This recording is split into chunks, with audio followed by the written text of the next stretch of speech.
Indoda yephupho isahluko 13 ugwalo olulotshwa nguPhathisani Dube lo Betty Ngwenya. Sekungumnyaka wesine selokhu uVictor waqhelelana loSilibaziso. Kwakungasonhloso yakhe ukuthi amchiye kanjalo nje, nanko uSilibaziso nguye yedwa owathumba inhliziyo yakhe. Kuthe lapho eseqeqetshe waba yisikhwicamfundo wabuya eAfrika waba lenhlanhla enkulukazi, nanko waqhatshwa yinkampani ye-MTN. Wathola isikhundla esikhulu njengoba eyi-business strategist. Nguye obona ngokuqhutshwa kahle kwebhizinesi, aqinisekise ukuthi ziyagwemeka izigemegeme ezingawisa ibhizinesi. Ngakolunye uhlangothi uyazisebenza njengo-auditor. Ubizwa ngapha langapha ngamanye amakhampani amakhulu ukuze abaqondisele izingwalo zawo zamabhizinesi. Useyisipatsha esilendlu eSandton kwele South Africa. Ngezizathu ezithile sebathutha ekhaya lapho uMadlamini owayeyakhele khona bayazinza kosikhulu. Yena uzihlalela eGoli, ekhaya uhamba nxa evakatshile. Unina sewazi waphakamisa izandla ngoba kafuni ukuthatha. Kambe kunini emgqugquzela ngokuthi kathathe umfazi ngoba usefuna abazukulu. KungoMgqibelo ekuseni uVictor usacambalele embhedeni ontofontofo. Uyakha aphinde adilize engqondweni yakhe. Njengoba sekulempucuko kulezinsuku anakane ukudinga uSilibaziso enkundleni zokuxhumana. Ngelitshwa uvele uSilibaziso Ngwenya abanengi, kodwa lowo amdingayo angamtholi. Imthathe njalo ingqondo imbuyisele esigabeni sakoJosias lapho ahlangana khona loSilibaziso. Abobotheke yedwa aze aphumisele. Silibaziso, lanxa sekwadlula iminyaka engaphezulu kwemine angikutholi ukuthula ngawe mntabantu. Sengathi ungaba kwazi ukuthi selokhu ngagcina ukubona ngikukhumbula imihla nemihla. Uze ungixolele kakhulu ngoba ngiyazi ukuthi ngawephula umoya wakho. Esakhuluma yedwa ungene umlayezo ovela kuHlalani. Yena ke ungomkhulu wabomakanika egalajini lakoNissan eFourways Crossing. Yinkampani enkulu kakhulu ethengisa imota zonke zakoNissan. Uhlala eThe William Complex eDemfeni eFourways. Ubudoda abukhulelwa ngempela, nanko laye sekuyisiqhumama. Uthethe umfazi nyakenye, kanti ke uselendodana yize wathola umkakhe elomunye umntwana. Uthumela umlayezo nje ufuna ukuthi uVictor amvulele isango. Avuke azelule uVictor kuze kuzwakale ubuqhuqhuqhu bamalunga omzimba.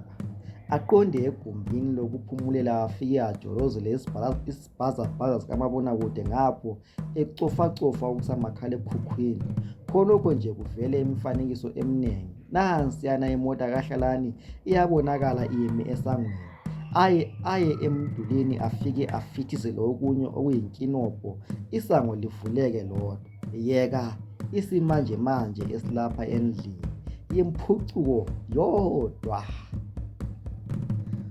Ulokhu usalele ndoda, unini kusile? uHlalani lo engena ngombuzo. Babingelelane kube kuhle. uHlalani aqhubeke babaze njalo ubuhle bendlu kaVictor. Ndoda, thatha umfazi kanti ulindeni.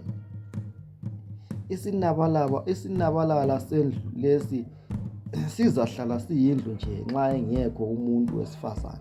Kodwa ungamfaka ufazi, izaphinduka ibe likhaya elilemfudumalo. Khona vele kuzaze kusolisa abantu bakucabangile okubi. Phela abanye basangavuka besithi uthwele.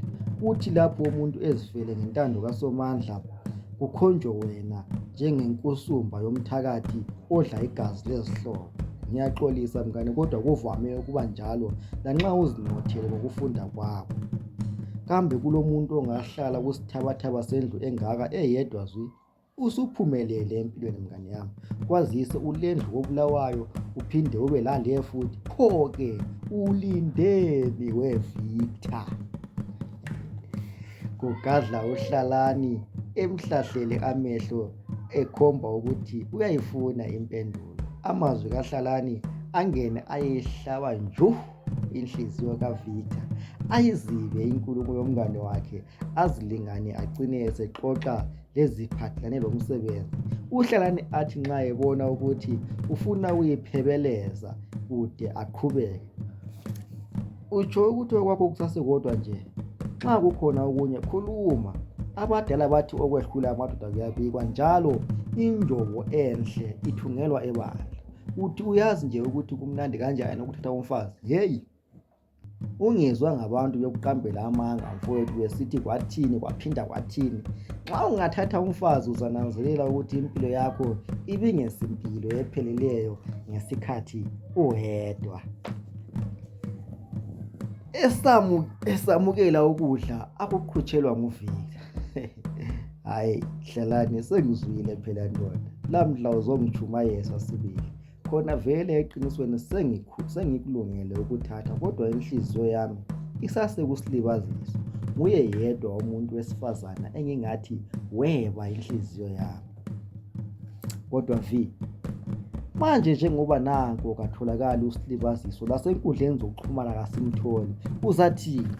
Mhlawumbe wenda-ke lapho akhona. Kambe ungalinda umuntu iminyaka yonke le? Njengoba kufika wazi ngani ukuthi usaphila? Ngabe uyahamba phela uyemdinga komalumakhe?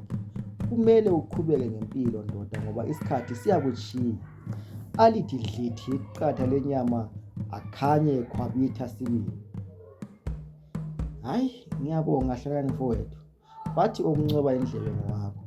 Ngizwile sibili nje ngingesona esacuthe ngoVictor lowo. Baxoxe kabanzi ngemisebenzi langempilo kuze kungene umlayezo kumakhalekhukhwini kaHlalani. Emveni kokuwufunda akhulume eseme ngezinyawo.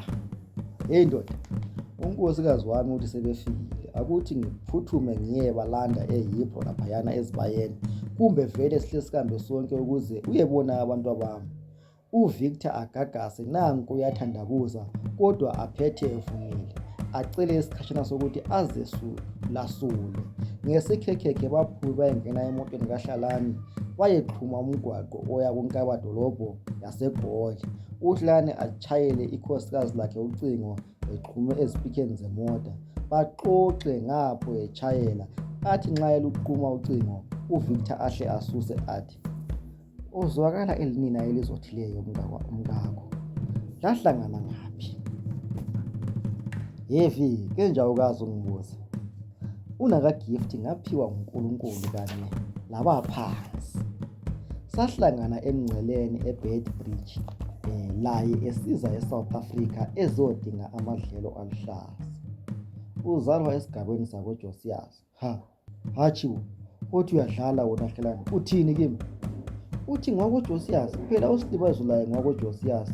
Usukhohliwe kanje. Kungenzeka umkakho athule kancane uVictor sekuthondele omunye umcabango ekhanda lakhe waze wachawa luvalo. Athi engakaphenduki uHlalani lukhale futhi ucingo lwakhe uchaye yena njalo uNakaGift alusabele ebobotheka. UseHillbrow umsindo uthe phothololo. Yisinyokotho sezimota sihwapha ngemdumo yaso. Imchova izwakala ngokupipipipipu ichaya uphondo idinga abafuna ukugada. Kuzwakala abomemezayo ngale lamakhwelo laphaya. Yisiphithiphithi kuyiwa lale wena wabona amatheza kuzakuna elikazamcolo. phakathi kwesinye isitolo okuthengiswa khona ukudla.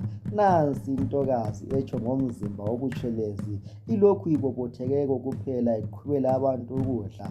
Eceleni kwayo kulokuyinkazanyana okuhle okuthandabuzwa ukuthi ngumuntu lendoda akuthandabuzwa ukuthi ngumuntu lendodakazi yakhe. Yebo ke, nguSilibaziso loHophu.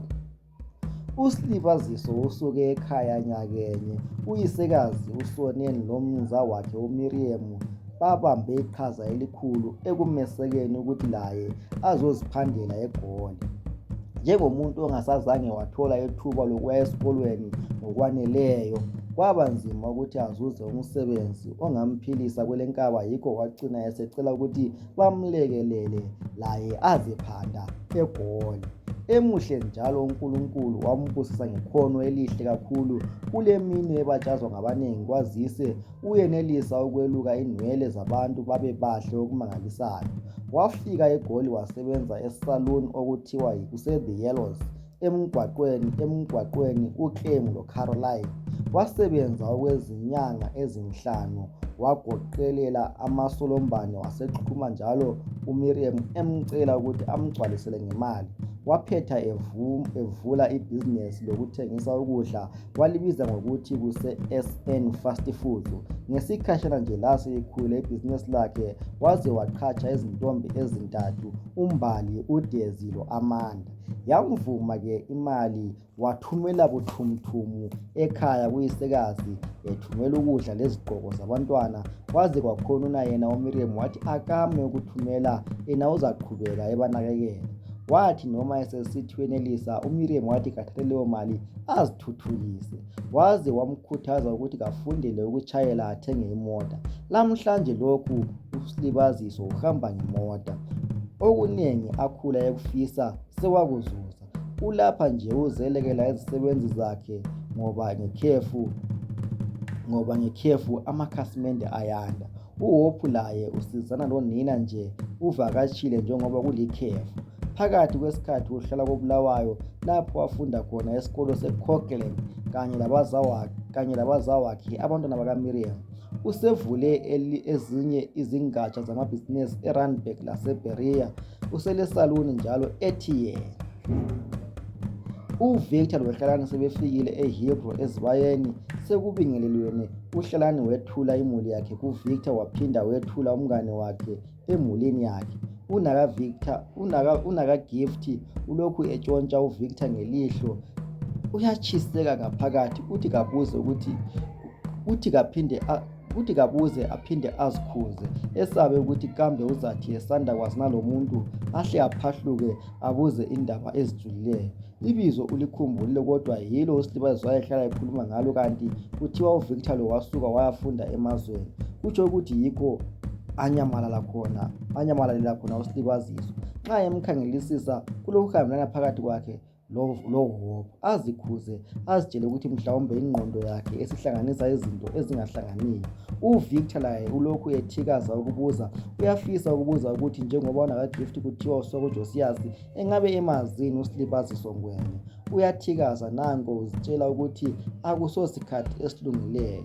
Okunye wesaba ukuzwa indaba ezingamdumaza nxa kungenzeka unakaGift athi uyamazi abesesithi wenda kudala. Lokhu kungawona umoya wakhe. Akazimiselanga ukuzwa indaba ezimbi ngoSilibaziso. Kusenjalo unakaGift akhale ngendlala njengomuntu ongenelisi ukudla nxa ephakathi kohambo. Selokhu ecine ukufaka ukudla emlonyeni ngayizolo. Ake singeneni laphana ko-SN Fast Foods. Ngizwe abantu bebabaza ukuthi kumnandi ukudla okuphekwa laphayana. NgunakaGift lowo ekhombela isakhiwo thize esithengisa ukudla. Bengabi besaphoyisa amaseko aqonde khona. Kuhlelekile lapha eSN Fast Foods. Ufika ubhadele kwelinye ifastela elincane qede uphiwe iphetshana elibhalwe ukuthengileyo. Udlulele kwelinye ifastela uyephiwa ukudla kwakho. Udwendwe lwabantu abathengayo lutshaya le. Ungafunga ukuthi umnini indawo lomuthi thizeni obiza abantu, kanti lutho yisiphatho lokuphekela abantu ukudla okumnandi. UNakaGift lomntanakhe bayehlala etafuleni elikhulu balinde uHlalani loVictor abalinde ukudla. babekezele kuze kufike elabo ithuba batheke. uSlibaziso kadinwa ngokubobotheka ebonisa amakhasimende akhe umusa lothando. Khathesi uqhubela uhlala ukudla kwakhe amamatheke kuthi phasi amazinyo alothotho abesesithi, ngiyabonga mnewethu ngokuxhasa ibhizinisi lethu. Ngiyathemba uza kuthanda ukudla kwethu. Xa ulensolo uze kimi ngqo. Lapha ekhaya siyazamukela izinsolo, izincongo nezeluleko zamakhasimende ethu wonke jikelele. Esamukela ukudla kaHlalani okusuka kwenye intombi esebenza labo amqhubele. uVictor asondele athi nxa evela efastelini ahlangatshezwe ubuso obuhle obugcwele impilo lentokozo upopotheka. Sakubona mnewethu, siyakwamukela lapha eSN. Engabe sawaqeda lawo Slibaziso nanko sinanzele ukuthi nguVictor omi phambi kwakhe. Kube sengathi ubanjwe inkantsho uVictor ajame impo kwesithombe sikaNebukadneza waseBhayibhelini. Buhlobe ubuso bukaSlibaziso bathaphane engekho okhulumayo ngelikade kuze kuqhubeke yena uSlibaziso sehlengezela inyembezi. Victor, uyaphila sibili? Wangenza ulunya olunjena aqede wahamba wangabe usangikhumbula. uNkulunkulu wabe la afihlike kuze kumangale abantu. uHlalani noGift bafike lapho sebemangele. uSlibaziso athi nxa evusa ubuso akhekle ongezansi, hawu Nozipho nguwe wadumelene kube ngibaba ngibone wento. uHlalani noVictor sebephelele. Yimi Sli ehlwihliza ngapha eqhubeka esithi, indawo yami le. Sengimangala nje sokufika lo Victor wangidukela eminyaka. Khangela ukuthi umntana nje uHophu usengakanani. Uyakhumbula ukuthi ngahlupheka kanjani laye? Ekhona uVictor, nangu uyaphila. Amadoda liqiniso sibili ukuthi ayizinja. Ngahawula lo mntwana ngimthuba ngamaphepha kodwa engazihluphi ngokungidinga. Yilo na uthando loqiniso lo. Yehlisa umoya mngani wami. Mina ngijatshiswa ukukubona usumuhle usuphumelele kangaka. Ngadabuka kakhulu mhla kuthiwa uhambile kodwa kuhle ukubonana futhi. Phephisa ntombi endala. Kasihambeni sehlela phansi sixoxe njengabadala singaphambanisi ukuqhutshwa kwebhizinesi elihle kangaka leli oliqhubayo. Bayehlala phansi. Khathesi-ke uVictor usethula izwi, useyisithutha okwentethe engene ebulenjini. Akutsho-ke Nozipho, uvela ngaphi? Ngakugcina koJosias, ngiyaxolisa ngoba ngahamba ngingasavayelisanga. Omalume bangixotsha ngovivi ngenxa yomhawu. Basebezwe ukuthi sengizwana loDumani owayesenginayekela. Bathi uzasala ethathwa nguNokhanya. Mina kangiye le ePlumtree. Kulapho kwaguquka khona impilo yami. Ngazizwa ngingumuntu lami. ngoSlibaziso sebehlezi phansi. Kwakuhle lokho mngani. Ake ngiyethule nangu ubaba kaGift. nguHlalani Ncube wasesabahwisa. Ngumngane kaDlamini. Ngimfanisile yena uVictor ngoba efanana lo Hope. Ncube lo-ke nguSlibaziso, intombi kaVictor ayizwana layo kudala basebedukelana. Victor, inkazana le njengoba uyibona isikhule kangaka kumntanakho kuthiwa nguHope. Wamchiya umonyi lo mngani wami wasala ehlupheka lo mthwalo. Silapha namhlanje uJehova wahlela ngendlela yakhe. Zintaba kuphela ezingahlanganiyo. Engingakutsho nje ukuthi lusuku oluyisimanga kakhulu lolo. Mina ngibone umngane wami osephumelele, yena-ke wahlala lo Victor wakhe okukade wakhuluma ngaye. Kuthule kancane uSlibaziso akhangele uHope athi, mntanami nguye uyihlo lo kuthiwa nguVictor Dlamini. Ahlengezele inyembezi uVictor amqukule ngokumangala okukhulu aze amuthi manqa ebuzeni athi, ngiyaxolisa kakhulu ndodakazi yami, okuningi siza kulungisa. Baxoxa isikhathi eside ize yehle imoya bavayelisane. uVictor acele uSlibaziso ukuthi bahambe bonke endlini yakhe eSandton ukuze bayexoxa kabanzi. uSlibaziso wacela ukuyashiya imoto yakhe eUkhamba Missions andubana bahambe. Leke baza kufa beyilanda. Isahluko sethu 13 siphela lapha. Nansi-ke indida abantu indaba isiphenduke olunye uhlobo. UVictor uhlangana noSilibaziso, uSilibaziso esephumelele. Impilo ingekaNkulunkulu, uNkulunkulu uyakwazi ngabantu bakhe emhlabeni. Ithi ngingachasisi kabanzi funa ngicine ngichaza ugwalo lonke. Asilindeni usahluko 14 sizwe ukuthi uVictor noSilibaziso baphelela ngaphi.